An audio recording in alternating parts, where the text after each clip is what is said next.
ఓం శ్రీ గురుభ్యో నమ. ఆదిత్యాది నవగ్రహ దేవతాభ్యో నమ. పరాభవనామ సంవత్సరంలో సింహరాశి వారికి ఏ విధంగా ఉంది అనే విషయాన్ని గురించి మనం తెలుసుకుందాం. సింహరాశి వారికి ముఖ్యంగా ఏ ఏ జన్మ నక్షత్రాలను కలిగిన వాళ్ళు సింహరాశి కిందికి వస్తారో పరిశీలన చేద్దాం. సింహరాశిలోకి మకా నక్షత్రం 1, 2, 3, 4 పాదాలు, పుబ్బా నక్షత్రం 1, 2, 3, 4 పాదాలు, ఉత్తర మొదటి పాదం వరకు ఈ 9 పాదాలు కలిగిన వారిని మనం ఈ యొక్క సింహరాశి కింద మనం గుర్తిస్తూ ఉంటాం. ఈ సింహరాశిలో ఉన్నవారికి ఆదాయ వ్యయాలు ఏ విధంగా ఉన్నాయి అనే విషయాన్ని మనం చూద్దాం. ఆదాయ వ్యయాల విషయానికి వచ్చేసరికి ఆదాయం 5, వ్యయం 5, రాజ్యపూజ్యం 7, అవమానం 7 అన్నీ కూడా సరి సమానంగా మనకి ఉన్నాయి. కాబట్టి ఆదాయ వ్యయాలు అలాగే రాజ్యపూజ అవమానాలు వీరికి సమానంగానే కనిపిస్తూ ఉన్నాయి. హెచ్చు తగ్గులు ఏమీ లేదు.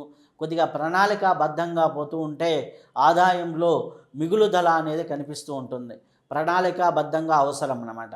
కాబట్టి ఎక్కడా కూడా వేస్ట్ అవుతుందో ఆ విషయాల్లోకి వెళ్లకుండా ఉండటం మంచిది. అలాగే అనవసరమైన విషయాల్లోకి తలదూర్చకుండా ఉంటే చాలా మంచిగా ఉంటుంది. కాబట్టి ఆదాయ వ్యయాలు రాజ్యపూజాల్లో ఎటువంటి ఇబ్బంది అయితే సింహరాశి వారికి లేదు.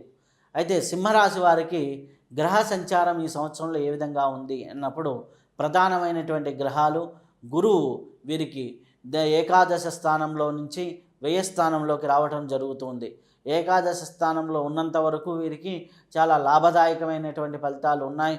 జూన్ తర్వాత నుంచి వ్యయ స్థానంలో కొద్దిగా విదేశీయ ప్రయాణాలు చేసేవారికి కొంత అనుకూలంగా ఉంటుంది. కానీ జనరల్గా చూసినట్లయితే కొద్దిగా అనవసరమైన ఖర్చులు ఉంటాయి. గురువు మూలకుండా వచ్చేటటువంటి ఖర్చులు శుభప్రదమైనటువంటి ఖర్చులే వస్తుంటాయి. ఏదైనా వ్యాపారంలో పెట్టుబడి ఇటువంటివి ఉంటాయి అన్నమాట. అలాగే రాహుకేతువుల పరంగా చూసుకుంటే కేతువు రాశి అందే సంచారంలో ఉన్నాడు. రాహు 7వ స్థానంలో ఉన్నారు. కాబట్టి రాహుకేతువుల పరంగా చూసుకుంటే సంబంధ బాంధవ్యాల విషయంలో కొద్దిగా జాగ్రత్తగా ఉండాలి. భార్యాభర్తల మధ్య కొద్దిగా చిన్న చిన్న పొరపత్యాలు వచ్చేదానికి ఆస్కారం ఎక్కువగా ఉంది. అష్టమ స్థానంలో అంటే 8వ స్థానంలో శని భగవానుడు ఉన్నాడు. కాబట్టి అష్టమ శని ప్రభావం ఉంది. కాబట్టి ఈ సంవత్సరం అంతా కొద్దిగా మానసిక ఒత్తిడి అనేది ఎక్కువగా ఉంటుంది. అలాగే జూలై నుంచి కొద్దిగా ఖర్చులు పెరిగేదానికి అవకాశం ఎక్కువగా ఉంది. కాబట్టి ఆ జూలై నుంచి వచ్చేటటువంటి ఖర్చులు కొద్దిగా తగ్గించుకుంటూ బ్యాలెన్స్గా వెళ్తూ ఉంటే చాలా బాగుంటుంది. ఓవరాల్గా మనం చూసినట్లయితే ఈ గ్రహ సంచారం ఆధారంగా శుభాశుభ ఫలితాల మిశ్రమం అనేది సింహరాశి వారికి కనిపిస్తూ ఉంది. మొదట కొంత కష్టకాలం వచ్చినప్పటికీ డిసెంబర్ తర్వాత రాబోయేటటువంటి సంవత్సరంలో డిసెంబర్ తర్వాత 2026 డిసెంబర్ నుంచి మళ్ళీ నూతన సంవత్సరం ప్రారంభమయ్యే వరకు ఆ 4 నెలల పాటు కొద్దిగా ఊరట అనేది లభిస్తూ ఉంటుంది. ఆధ్యాత్మిక మార్గంలో ఉంటూ సేవ చేసుకుంటూ ముందుకు వెళ్తూ ఉంటే చాలా అద్భుతమైనటువంటి ఫలితాలు ఈ యొక్క సింహరాశి వారికి కనిపిస్తూ ఉన్నాయి. అలాగే సింహరాశిలో ఉన్నటువంటి విద్యార్థులకి ఎటువంటి ఫలితాలు ఉన్నాయి అని చూసినప్పుడు సింహరాశిలో ఉన్నటువంటి విద్యార్థులకి చాలా మంచి కాలమనే చెప్పవచ్చు. పోటీ పరీక్షల్లోనూ అలాగే స్కాలర్షిప్ల విషయంలోనూ విజయం సాధిస్తారు. చదువుల్లో గుర్తింపు, ప్రతిభకు గౌరవం లభిస్తుంది. ఒత్తిడి వల్ల కొంత ఆలస్యం అవుతుంది. చివరికి ఫలితాలు తప్పకుండా వస్తాయి. అంటే వీరికి వచ్చేసరికి విద్యాపరంగా పోటీ పరీక్షల పరంగా మనం చూసినట్లయితే చాలా మంచి అనుకూలమైనటువంటి పరిస్థితుల్లో అనుకూలమైనటువంటి వాతావరణమే కనిపిస్తూ ఉంది. ఉద్యోగస్తులకి క్రమంగా అభివృద్ధి కనిపిస్తుంది. విదేశీయ ప్రయాణాలు, విదేశీయ ఉద్యోగం చేస్తున్న వారికి చాలా మంచి అవకాశాలు కనిపిస్తున్నాయి. ఉద్యోగంలో అభివృద్ధి అయితే కనిపిస్తూ ఉంది. కాబట్టి ఉద్యోగపరంగా చాలా మంచి ఫలితాలే కనిపిస్తూ ఉన్నాయి. సింహరాశి వారికి ఉద్యోగంలో ఉన్నవారు కొద్దిగా ప్రయత్నాలు చేస్తే బాగుంటుంది. నిరుద్యోగులకైతే కొద్దిగా ఉద్యోగ ప్రయత్నాలు చేసేటప్పుడు కమ్యూనికేషన్ విషయాల్లోనూ ఇంటర్వ్యూ విషయాల్లోనూ కొద్దిగా జాగ్రత్తగా ఉండండి. మిగిలిన అన్ని విషయాలు బాగానే కనిపిస్తూ ఉన్నాయి. కాబట్టి ఆ విషయాల్లో జాగ్రత్తగా మీరు జాగ్రత్త తీసుకుంటూ ఉంటే చాలా సత్ఫలితాలు కలిగేదానికి ఆస్కారం ఉంది. వ్యాపార రంగంలో ఉన్నవారికి ఎట్లా ఉంటుంది అంటే వ్యాపార లావాదేవీలు కానీ, ఎగుమతులు దిగుమతులు కానివ్వండి, అలాగే రైస్ మిల్లులు కానీ, భూపరమైనటువంటి వ్యాపారాలు చేసేవారికి కానీ కొంత లాభాలు చూసేదానికి అవకాశం ఎక్కువగా ఉంది. కానీ ట్రాన్సాక్షన్ వ్యవహారాల్లో కొద్దిగా ఫైనాన్షియల్గా ఇబ్బందులు పడేదానికి ఆస్కారం ఎక్కువగా ఉంది. కాబట్టి ఆ విషయంలో తగు జాగ్రత్త తీసుకుంటూ ముందుకు వెళ్తూ ఉండండి. ఎక్కువ ఆశతో పనిచేయొద్దు. ఎక్కువ లాభాలు రావాలని తొందరపాటు నిర్ణయాలు తీసుకోవద్దు. ఇవి లేకుండా ముందుకు వెళ్తూ ఉంటే చాలా అద్భుతమైన ఫలితాలు సింహరాశి వారికి కలుగుతాయి.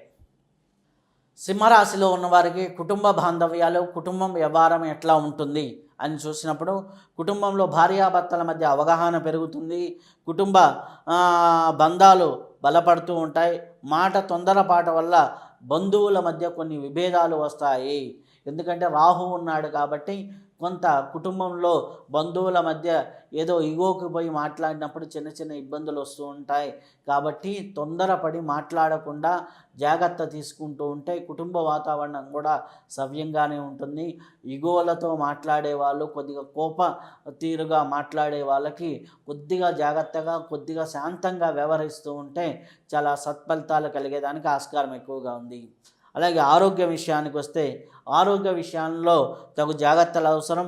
తలనొప్పి, ఆందోళన, జీర్ణ సమస్యలు, అలాగే కంటి గొంతు సమస్యలు అనేవి మనకు ఎక్కువగా కనిపిస్తూ ఉన్నాయి. కాబట్టి పొట్టకు సంబంధించిన ఇబ్బందులు కూడా కొద్దిగా ఎక్కువగానే కనిపిస్తున్నాయి. జీర్ణశక్తికి ముఖ్యంగా సంబంధించిన ఇబ్బందులు కనిపిస్తున్నాయి. కొద్దిగా ప్రాణాయామము, యోగా, అలాగే ధ్యానం లాంటివి చేసుకుంటూ ఈ యొక్క ముందుకు వెళ్తూ ఉంటే చాలా అద్భుతమైనటువంటి ఫలితాలు కనిపిస్తాయి ఆరోగ్యపరంగా. కాబట్టి కొంత సమయం మీకోసం మీరు వెచ్చించుకుంటూ కొద్దిగా ఆరోగ్య సూత్రాలను పాటించుకుంటూ ఆహారము, అలాగే యోగా లాంటి పద్ధతుల్ని మనకి జీవితంలో మిళితం చేసుకొని ముందుకు వెళ్తుంటే చాలా అద్భుతమైన ఫలితాలు కలిగేదానికి ఆస్కారం ఎక్కువగా ఉంది. అలాగే ఈ యొక్క రాశివారు చేయకూడనటువంటి పనులు ఏంటి అని చూస్తే కొద్దిగా తొందరపాటు నిర్ణయాలు, అలాగే తొందరపడి ఏది కానీ తీసుకోవడం, కోపంలో ఆవేశంలో నిర్ణయాలు తీసుకుంటే కొద్దిగా ఎదురు దెబ్బలు తగిలేదానికి ఆస్కారం ఎక్కువగా ఉంది.